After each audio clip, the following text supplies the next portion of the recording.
요거를 말씀드리기 위해서는 현재 그때 당시에 2005년 1월 1일부터 시행되고 있던 생명윤리법, 제정생명윤리법에 대해서 먼저 좀 살펴봐야 됩니다.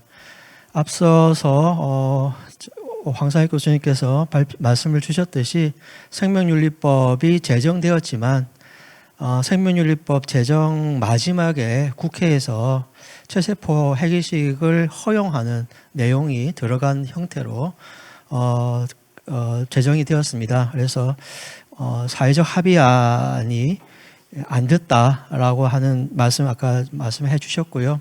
그래서 이 생명윤리법은 어쨌든 앞서 말씀하신 것처럼 복제양 동물 복제 문제, 그다음에 배아줄기세포조 수립, 그다음에 인간 유전체 프로젝트 등등을 배경으로 하고 있어서 우리나라뿐만 아니라 국제적으로도 이와 관련된 규범을 마련하는 데 대해 큰 관심을 가지고 있었습니다. 그러다가 앞서 황상익 교수님이 소개시켜 주었던 경희대에 이런 사건이 벌어지면서 본격적으로 이에 대한 이제 입법이 필요하다라는 주장이 대두가 되었습니다. 자세한 얘기는 말씀 주셨기 때문에 제가 필요한 내용은 그럼 2005년부터 시행된 제정생명윤리법의 구조를 잠깐 말씀을 드리면 크게 4가지의 주요 요소로 되어 있습니다. 첫 번째가 인간 개체 복제를 어떻게 할 것이냐, 금지죠. 두 번째는 배아를 어떻게 취급할 것인가. 세 번째는 유전 정보의 남용을 어떻게 방지할 것인가. 네 번째가 1번과 2번과 3번을 달성하기 위해서 어떤 거버넌스를 형성할 것인가 라고 하는 것이 큰 구조라고 얘기를 할 수가 있습니다. 인간 개체 복제와 이종 간 착상 및 융합을 금지를 했고요. 체세포 복제 배아 연구는 앞서 말씀드렸듯이 특정한 조건 아래 일부 허용한 형태로 만들어졌습니다. 주요 내용, 배아 연구 등도 일정한 요건 안에 허용하였고요. 배아 연구에 필요한 배아는 임신용으로 사용하고 남은 자녀 배아로 한정을 했습니다. 다음에 유전 정보를 남용한 유전자 차별을 금지하고 유전자 치료, 유전자 은행, 유전자 검사에 관한 규정을 두었습니다. 유전자 검사 같은 경우에는 이제 과기부의 생명윤리자문위원회나 그다음에 보사위원회에서는 본격적으로 나오지 않았던 것인데 그 당시에 벤처 붐을 타고 요와 관련된 좀 사건 사고들이 있었습니다. 그래서 마지막 부분에 유전자 검사에 관련 부분들도 들어간 것으로 알고 있습니다. 그리고 이를 위한 정책 거버넌스로 2가지를 제시를 했습니다. 생명윤리위원회인데요. 국가 단위의 국가생명윤리심의위원회와 기관 단위의 기관생명윤리심의위원회를 두었고요. 기관생명윤리심의위원회를 두는 곳은 모든 연구기관이 아니고 배아 연구기관, 유전자 은행, 유전자 치료기관, 유전자 검사기관 등등에 두는 것으로 이렇게 되었습니다. 그 이후에 2005년 1월에 생명윤리법이 시행이 되었습니다. 처음으로 생명윤리 정책과가 편제가 되었고요. 그때 당시에 이제 김원주 과장이 정책과장 1기였었습니다. 그리고 1기 국가생명윤리심의위원회가 구성되었고 앞서 말씀하신 것처럼 양산승 위원장에서 조한익 위원장으로 변경이 되었습니다. 그리고 가장 큰 우리나라를 뒤흔든 황우석 사태가 만들어졌고요. 2006년에는 생명윤리정책연구센터가 수립이 되었습니다. 지금 현재 국가생명윤리정책원 현 이 기관의 전신이라고 할 수가 있는데요. 2006년에 생명윤리정책연구센터가 수립되는 것에 대해서는 이미 이전에 전문 연구기관이 필요하다라고 하는 여러 의견들이 대단히 많이 있었고, 근데 그것이 법률로에서는 크게 반영이 되지 못했는데 실제로 운영을 하다 보니까 이 생명윤리법이라고 하는 것이 정부가 지금까지 해보지 못했던 업무였던 거예요.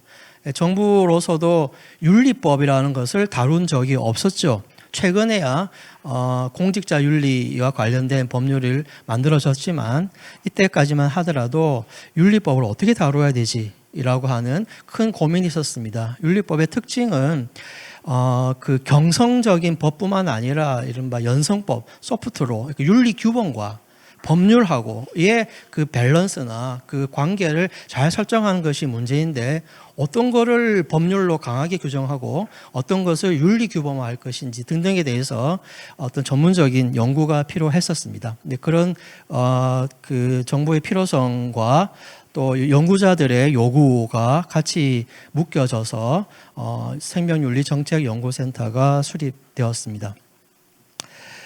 그 이후에 황원소 사건 이후에 그 난자 기증자 보호라고 하는 것이 중요한 화두가 되었고요. 그래서 일부 개정이 있었습니다. 특히 2008년 개정에서는 기관생명윤리심의위원회 설치 의무 기관이 기존에 있었던 기관 이외에 배아생성 의료기관, 유전자 검사기관, 체세포 복제배아 연구기관 등으로 설치 의무 기관이 확대가 되기도 하였습니다.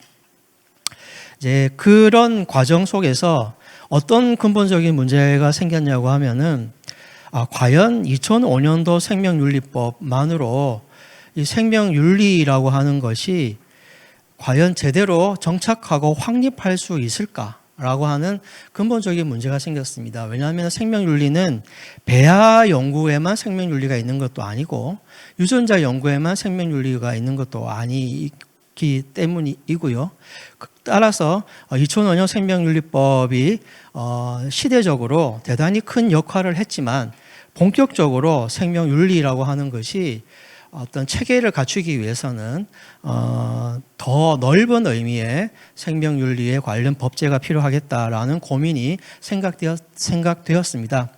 앞서도 황상익 교수님이 소개해 주셨지만 이른바 헬싱키 선언이라든가 벨몬트 보고서라든가 등등등등 의생명과학에서는 기본적으로 이렇게 누구나 알아야 하는 그러한 그 윤리 내용에 대해서도 제대로 교육이 되지도 않고 제대로 알려지지도 않고 그런 상황에서 과학자들에게 무작정 윤리를 강요하는 것도 체계적이지 않은 접근법이다라고 이렇게 생각되었기 때문에 어떤 식으로 어떤 교육을 하고 어떤 식으로 스스로 어떤 그 윤리적 문제들을 발굴하고 생각할 수 있는 기회를 줄 것인가라고 하는 점에 대해서 고민이 필요했었습니다.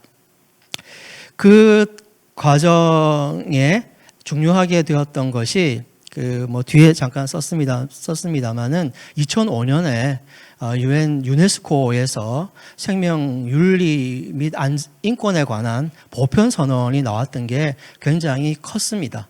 그러니까 지금 저희가 생명윤리법, 제정 생명윤리법을 만들 때까지만 하더라도 97년에 있었던 데이터와 인권에 관련된 유네스코 선언이 있었는데 2005년의 유네스코 선언은 이런 어떤 데이터 문제, 유전자 문제 이런 걸 넘어서서 제가 조금 전에 말씀드렸던 인간 대상 연구 전반에 대해서 어떻게 윤리를 확보할 것인가라고 하는 것을 본격적으로 다루게 된 그러한 어떤 국제 규범이었습니다. 일종의 국제적인 합의였다고 봐도 저는 과언이 아니다라고 이렇게 생각이 되는데 그렇다면은 우리나라의 생명윤리법도 이러한 유네스코에서 얘기하고 있는 생명윤리와 인권에 관한 이러한 내용들을 담아서 그 내용을 터잡아서 생명윤리와 관련된 것들이 우리 사회에서 정착되고 확산될 수 있도록 체계를 잡아가야 되지 않는가라는 고민이 있었습니다. 그런 고민으로서 제시가 되었던 것이 생명윤리 기본법 제정 연구입니다.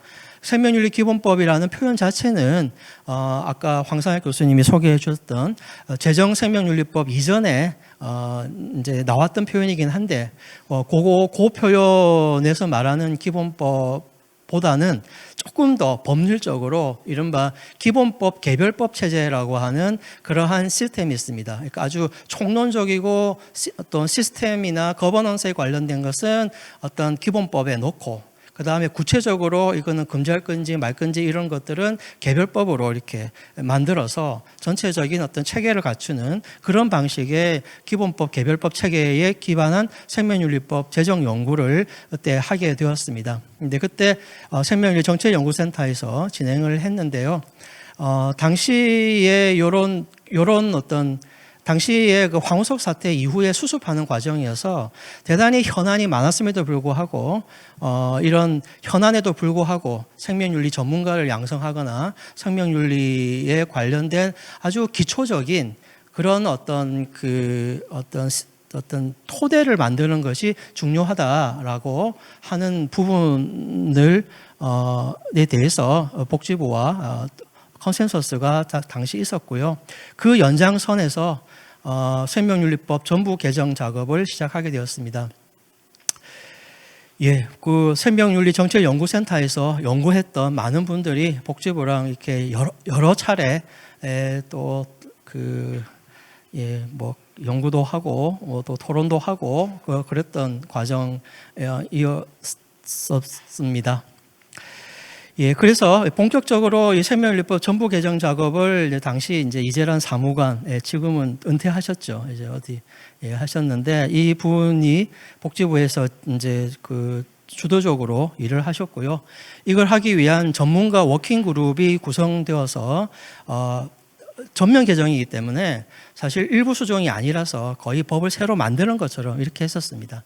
예, 그때 이제 제 워킹 그룹을 운영하는 책임을 맡았었고요. 이 워킹 그룹에는 제가 생각하기에 우리나라에서 가장 연구가 많으신 분들을 저희가 모셨습니다. 여기 이인영 교수님도 계시지만, 김옥주 교수님, 김정환 교수님, 이런 등등 최경석 교수님, 이런 분들을 모셔서 워킹 그룹에서 현행법에 대한 검토, 관련 국제 규범들의 수집, 분석 등의 연구 활동을 수행하였고 개정안을 도출했습니다. 이 개정안이 국가생명윤리심의위원회 산하 전문위원회의 심의를 거쳐서 공청회용 개정안으로 확정이 되었습니다. 2010년 3월 5일에 공청회가 처음으로 개최되었고요. 그 다음에 2010년 10월 26일 국무회의를 통과했고 12월 30일 국회 의결 후 2012년 2월 1일에 공포되었습니다. 그래서 공포 후 1년 후 시행이기 때문에 시행은 2013년 2월 2일에 시행이 되었습니다. 2012년에 공포 되었을 때 그때는 이미 국가생명윤리정책원이 있었고 국가생명윤리정책원 중심으로 하위법령 개정 작업이 이루어져서 이렇게 되었습니다.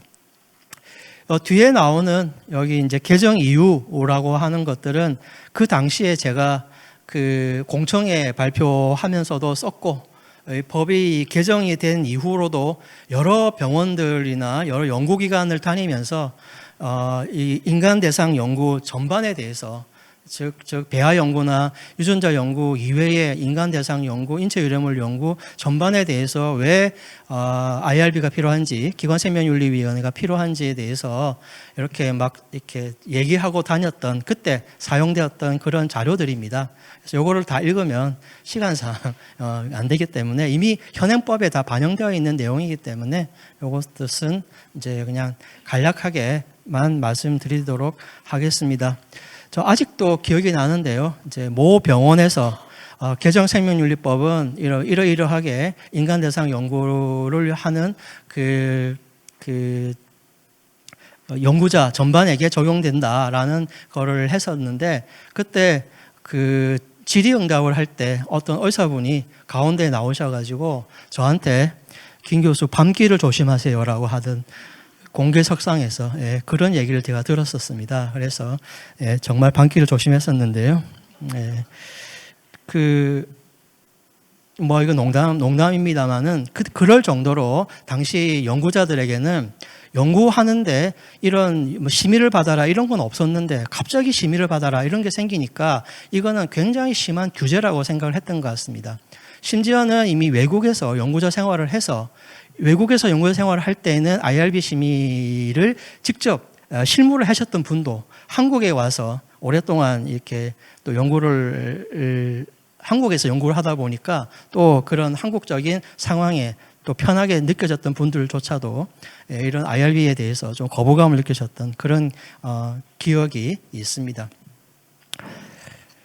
간략하게 말씀드리면 일단 목적 조항을 만들었습니다. 목적 조항을 인간의 존엄과 가치, 인체의 위해, 그다음에 재정법이 없었던 것으로서 기본 원칙이 없었는데요. 그것을 6가지 기본 원칙을 만들었습니다. 인간의 존엄과 같이 인권과 복지, 자율성, 프라이버시, 안전 고려와 위험 최소화, 취약한 개인이나 집단의 보호, 국제 협력이라고 하는 6가지 기본 원칙을 선언했고요. 그다음에 제가 이 법을 만들면서 특히 강조했던 게 생명윤리에 대한 어떤 기본법으로서 다른 법률에 대한 지도 이념이 돼야 된다라는 생각을 많이 했습니다. 그래서 다른 법률 특별한 규정이 없으면 이 법이 우선 적용되며 다른 법률을 제정 개정할 경우 이 법에 부합하여야 한다라는 조항을 특별히 이렇게 넣기도 했습니다. 그 다음에 중요한 것은 이제 생명윤리 교육, 연구에 대한 지원들이 필요하고 교육 및 연구에 대한 지원을 위해서는 사실 재정적 지원이 없으면 형해화되기 때문에 여기 있는 한 줄이지만 재정적 지원 방안을 마련하도록 하는 요것을 제가 마지막까지 좀 관철하려고 열심히 노력했던 그러한 조항이었습니다. 그다음에 생명윤리 교육 실시 및 교육 여건 조성을 위한 책무를 국가와 지자체에게 마련했고요. 그다음에 생명윤리 정책에 대한 전문적인 조사, 연구, 교육을 위한 생명윤리 정책연구센터의 지정 운영 근거를 마련했습니다. 국가위원회 부분에서는 크게 손을 대지를 못했습니다. 약간의 위원에 대한 그 조정이 있었을 뿐이고요. 기관위원회 부분에서는 앞서 말씀드린 것처럼 인간 대상 연구, 인체 유물 연구기관 모두 기관위원회를 설치할 수 있도록 그렇게를 했고요. 그 이외에도 기관위원회 기능을 과거에는 연구계획의 심의만 기관위원회 기능이었습니다. 그런데 2000 전면 개정에서는 연구계획 심의 이외에 연구의 진행 과정 및 결과에 대한 조사 감독, 그다음에 교육, 그다음에 취약한 연구 대상자들의 보호, 윤리지침 마련이라고 하는 사실 이렇게 IRB의 고요한 업무가 아닐 수도 있는 것들도 우리나라의 형편상 IRB에서 해줄 수 있도록 그렇게 넣은 부분이 있는데 이런 것들을 그 개정 생명윤리법에서는 확대를 해서 기능을 넣었습니다. 그 다음에 그 한 기관의 복수의 위원회가 운영될 경우에는 통합 운영을 할 수 있고 공용 기관 생명윤리위원회를 운영할 수 있도록 그 법적 근거를 마련했고요. 그 다음에 이 기관위원회를 그러면 어떻게 민간에서 어떻게 잘 설치할 것인가. 사실 자발적으로 알아서 하세요라고 하면은 할 가능성이 별로 많지 않다고 생각이 되어서 저로서는 이른바 간접 강제라고 하는 방식을 채택을 해야 된다고 생각했습니다. 그게 평가 인증이고요. 그 결과에 따라서 예산 지원도 할 수 있고 그다음에 이제 그 국가 연구비 제한 등의 불이익도 줄 수 있는 그러한 형태의 체계를 마련을 해 놓았습니다. 인간 대상 연구는 연구계획을 심의하라, 피험자의 동의를 받아라, 개인정보를 보호하라라는 3가지의 기본 원칙을 구조화했고 예외적으로 심의 면제와 동의 면제를 할 수 있도록 그렇게 만들어 놓았습니다. 그 다음에 배아와 관련되어서도 뭐 약간의 그 개정이 있었고요. 배아주기세포조 연구에 대한 그런 부분들도 변화가 있었습니다. 인체 유래물도 비슷합니다. 연구 계획을 심의하라, 제공자의 동의를 받아라, 개인정보를 보호하라, 예외적으로 심의를 면제하고 동의를 면제할 수 있는 부분이 있고요. 그 다음에 인체 유래물은 인간 대상 연구와 다르게 2차적 제공에 관련된 그러한 규정을 두게 되었습니다.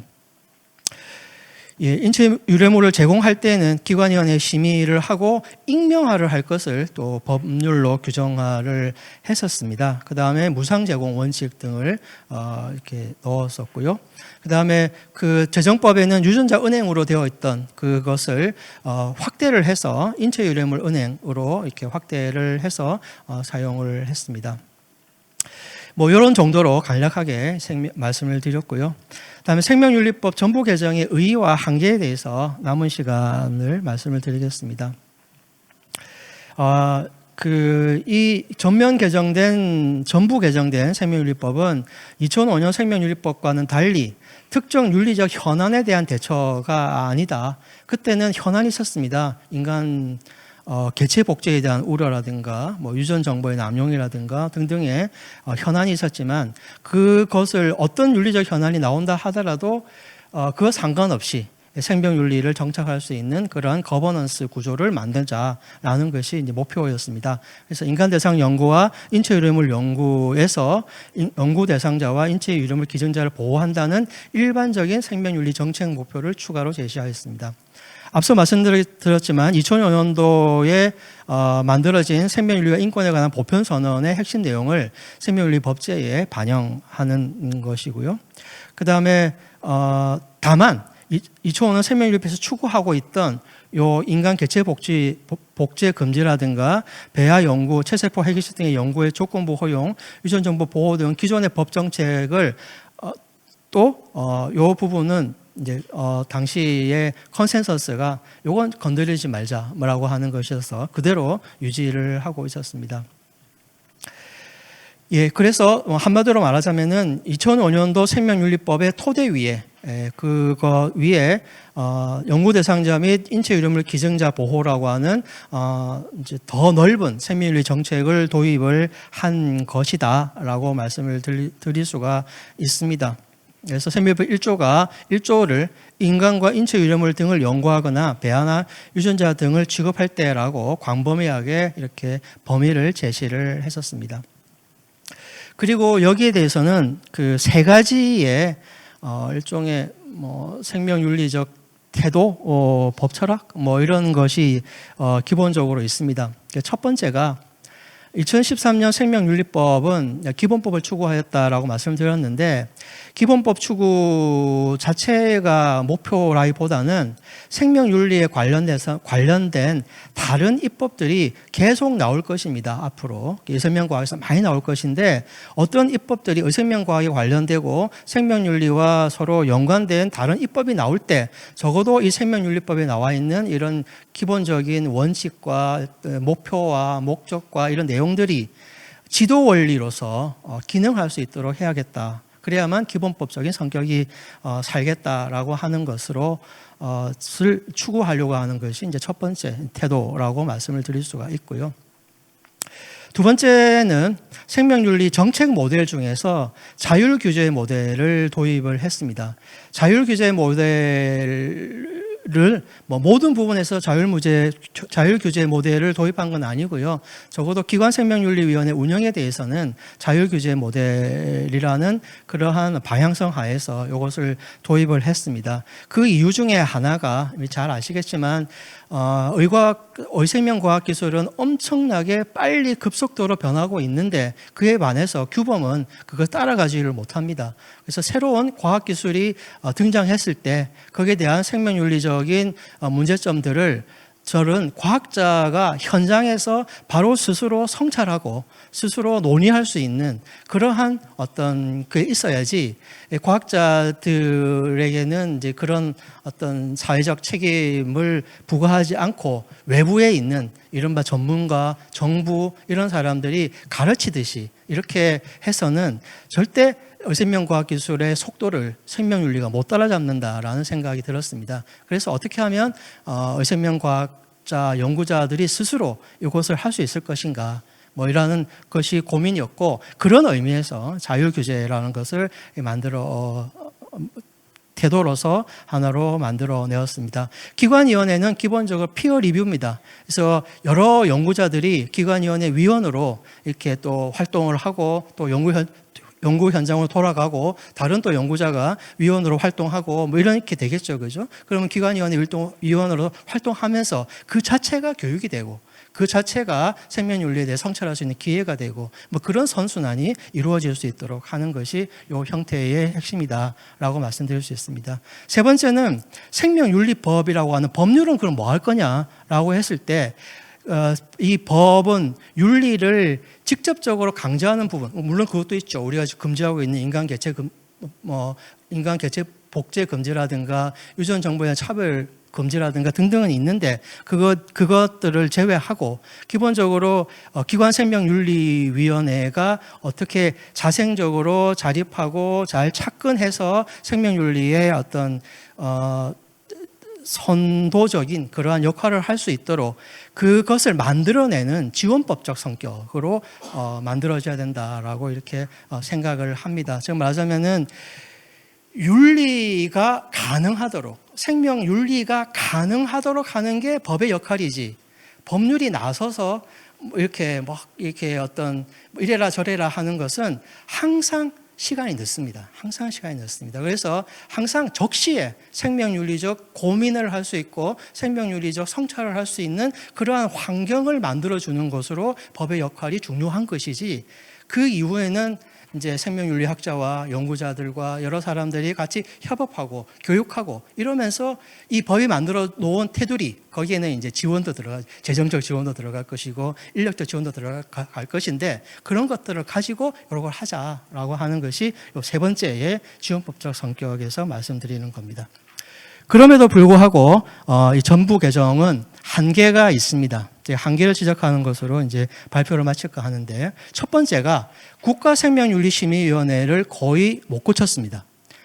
지금 이미 정책원에서도 몇 년 동안 여러 번역을 냈습니다마는 이미 유네스코에서 생명윤리 및 인권에 관한 보편선언을 구체화하기 위해서 가이드라고 하는 것을 내고 있는데, 2005년 이후에 가이드 1, 2를 내어서 IRB의 정착에 관련된 그러한 지침을 줬습니다마는, 최근에는 그것을 넘어서서 어떻게 우리가 공론화할 것인가, 사회적으로 참여할 것인가, 생명윤리의 의제를 전문가 의제가 아니라 대중의 의제로 만들 것인가, 등등에 관련돼서 대단히 중요한 가이드들을 해놓고 있습니다.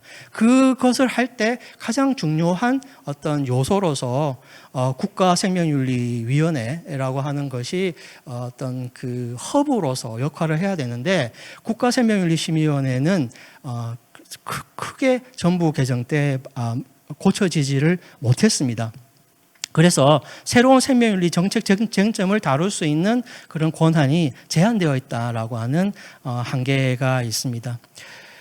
예, 두 번째로는 이제 전부 개정 생명윤리법은 2005년 제정 생명윤리법의 구조에다가 새로운 정책 목표를 더한 방식으로 개정되었기 때문에 형식적 체계성으로 봤을 때 깔끔하지 않습니다. 붙였기 때문에 그렇습니다. 그래서 이런 체계성의 한계는 그 이후에 개정될수록 점점 이렇게 더 심화되고 있는, 계속 몇 조의 2, 몇 조의 3 이런 식으로 계속 만들어져 있기 때문에 지금 다시 한번 요걸 정돈할 필요성이 있습니다. 세 번째는 생명윤리 정책이 뭐냐라고 했을 때, 생명윤리와 생명윤리 정책의 차이점은, 이 정책이라고 하는 이 정책은 기관 정책이 아니고 국가 정책을 의미하는데요. 국가 정책은 생명윤리와 관련된 사회적 갈등을 관리하는 것이 굉장히 중요한 정책 목표입니다. 그렇다면 새롭게 제기되는 생명윤리 쟁점들을 적절하게 대응할 수 있는 그러한 제도가 마련돼야 되는데, 현행 생명윤리법은 이런 새로운 쟁점이 제기되었을 때 대응할 수 있는 제도적 체계가 마련되어 있지는 않습니다.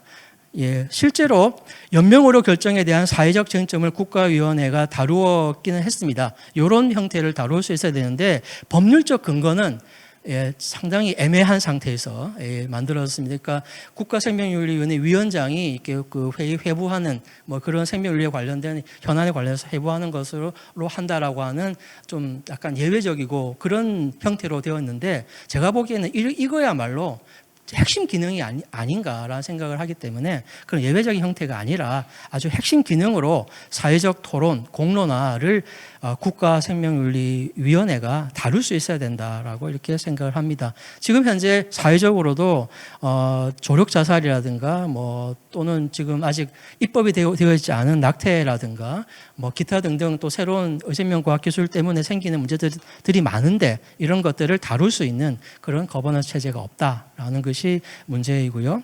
마지막 슬라이드입니다. 예, 마지막 슬라이드는 새롭게 쟁점이 된 이제 과학기술 연구에 대해서 유전자 가위라든가 이종이식 임상 연구라든가 이제 그 전분하는 주기세포의 임상 연구라든가 이런 것들 이제 임상 연구로 자꾸 가고 있는데, 이런 것들에 대해서 현행 생명윤리법은 정책적 대처 방안을 가지고 있지 않습니다. 예, 이런 것도 한계라고 생각이 듭니다.